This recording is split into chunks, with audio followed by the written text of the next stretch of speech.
So I got one book, and then I got that whole line of noirs, which you can sort of see here.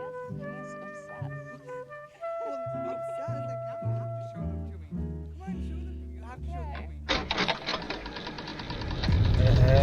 But I'm gonna just do some talking about. Oh, it's already started. I'm gonna just talk about the Noir City DC. In about 10 miles, take exit 7A. I'm gonna look at the camera occasionally, but I'm gonna mostly just be looking forward at the road.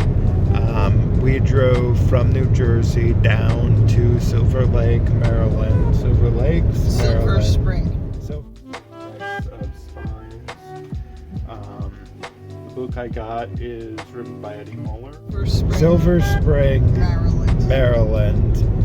And we went to the opening of the second day of Noir City DC, and we went to a double feature, and it was a lot of fun for a lot of reasons. Mostly getting to see Noir on film, getting to see Eddie Muller, and I'll talk a little bit about that later, a little more about that.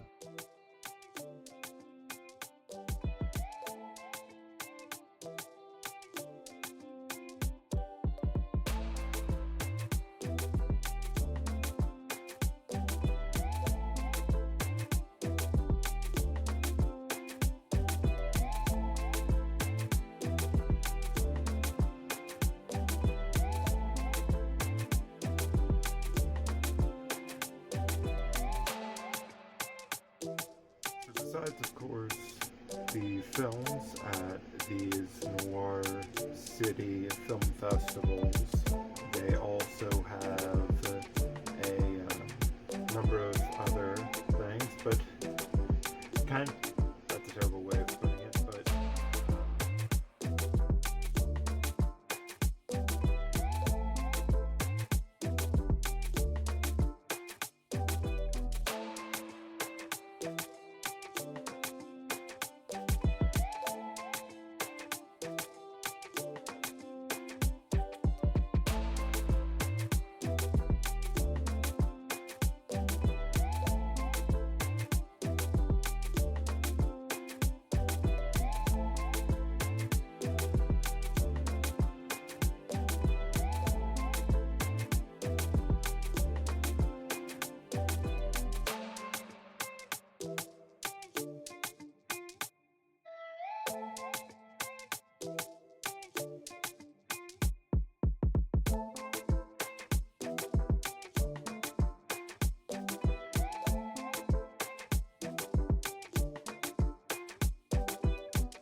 been from the Film Noir Foundation and the UCLA Film and Television Archive, along getting released through a company called Flicker Alley, a series of sort of lost noir classics that have been getting released.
But two films on 35 millimeter.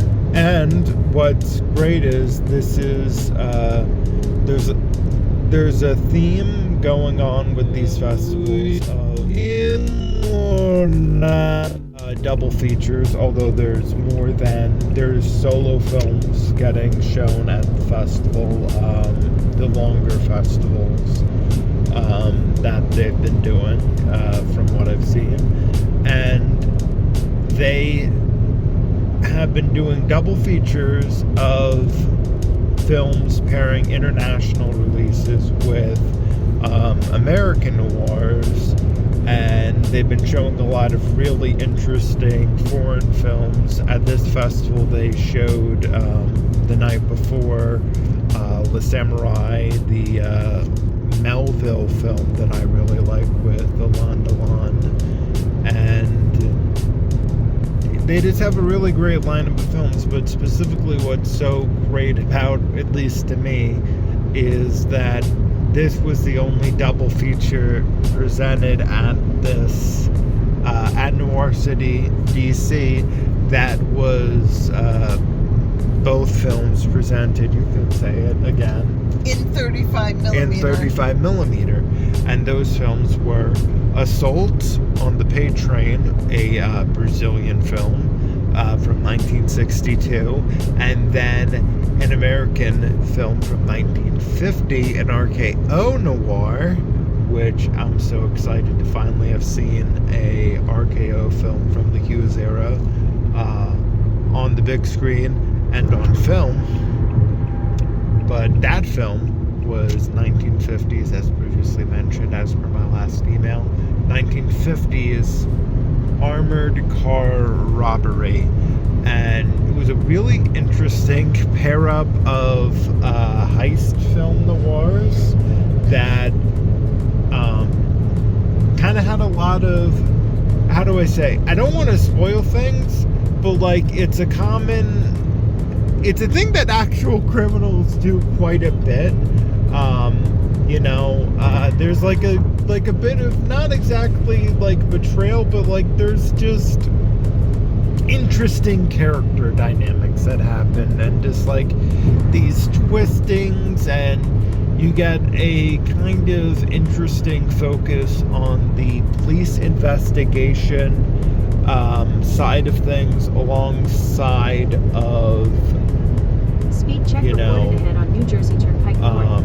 the criminal perspective of like a gang assembling in both films, and then, well, not less so much in the first film, but carrying out pretty much, it's pretty quick in both films that the heist happens, and in the first film it's like the first thing you see in the movie, and that was really cool. Yeah. The heist in that Brazilian movie. Yes. And the film was in Portuguese, and it was based on a real story.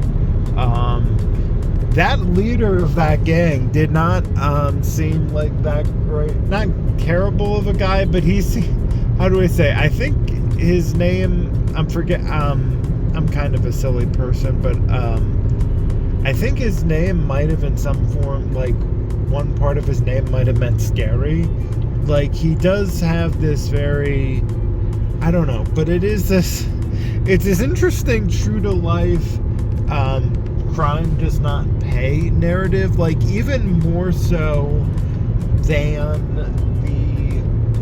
the armored car robbery film, which is very much made in the mold of, you can't have criminals doing certain behaviors, criminals have to be doing law enforcement can't be doing certain behavior, and like it just oddly ended up being, like, in a sense, deeply comedic. A lot of the audience was laughing during that film, but it was, what did you think of both films?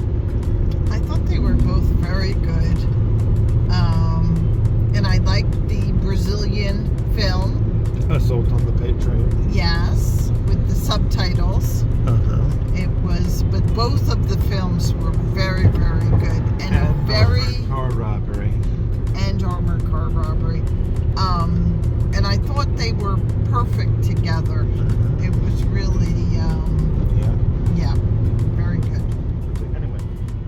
So this was signed by Eddie Muller, which really made my day. As well as just getting to chat with him about RKO movies. But moving on, the Flicker Alley releases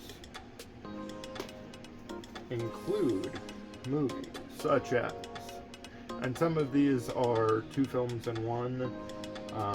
I don't know the second film. In this case, the second film isn't noted on the cover, and it's sort of weird because the second film is Never Open That Door, and it also includes If I Should Die Before I Wake. Never Open That Door starts. Never Open That Door is an adaptation of work that includes 3 short stories and includes adaptations of 2 other short stories. If I Should Die Before I Wake is the first short story from the book of Love is named William Irish. I have watched both of these. They are really good. I believe Argentine. Yeah, this was made in Argentina. Next up, we have The Black Vampire. With some of these, they have the English name enlarged, and with some of them, they have their original release title enlarged. And in some cases, these are I believe these are all international releases, with maybe 2 exceptions, but I could be wrong on that front. This is an interesting remake of the Fritz Lang movie M, also an Argentinian movie. I'm really fascinated to see it, although I still haven't watched M yet, so I'm presumably going to wait to watch M first. And next up we have The Guilty, and then also included another film, High Tide. I believe these are British releases, but these might be actually Another solid film noir that I've seen as previously presented on TCM in the past. The Bitter Sense. Beast Must Die. Tap. Near the South. You know, Run. Solid. But and lastly, Two Way Fears, which is actually currently playing on television because it was presented on Kaale. Anyway, the copy that I got was already open, so I thought I would show the booklet because that was another highlight. And it's in all theater and quality, and it's a really nice poster that they presented, and there's some really solid notes and writings in here. Great photos. These are great. I think these are lobby cards they're showing. There's a great assortment. And it should be noted that Eddie Muller was late, understandably so. He got the time mixed up. Yep. Which we all do. I know, it happens. I can understand. But he did introduce the second film. Right. And that was really... And it also another I know less about the Brazilian film, but I had seen Armored Car Robbery a few months ago. I believe it was presented on Noir Alley, and In 2 it miles, is take exit 7A toward Shore Point. a Richard Fleischer movie, and he is a director that has been featured on Noir Alley a bunch, and he is a director that has made a bunch of noir movies. I actually got during the Kino Lorber sale a 70s movie from Richard Fleischer. I'm not quite sure if it's exactly a noir. It might be, but it's called The Dawn Is Dead. And Anthony Quinn is in that movie. And you know who Anthony Quinn is? Yes. Anthony Quinn was in La Strada. He plays a strongman in La Strada. Oh, and you know who he kind of looks like on the cover? Who? Donald Trump Sr.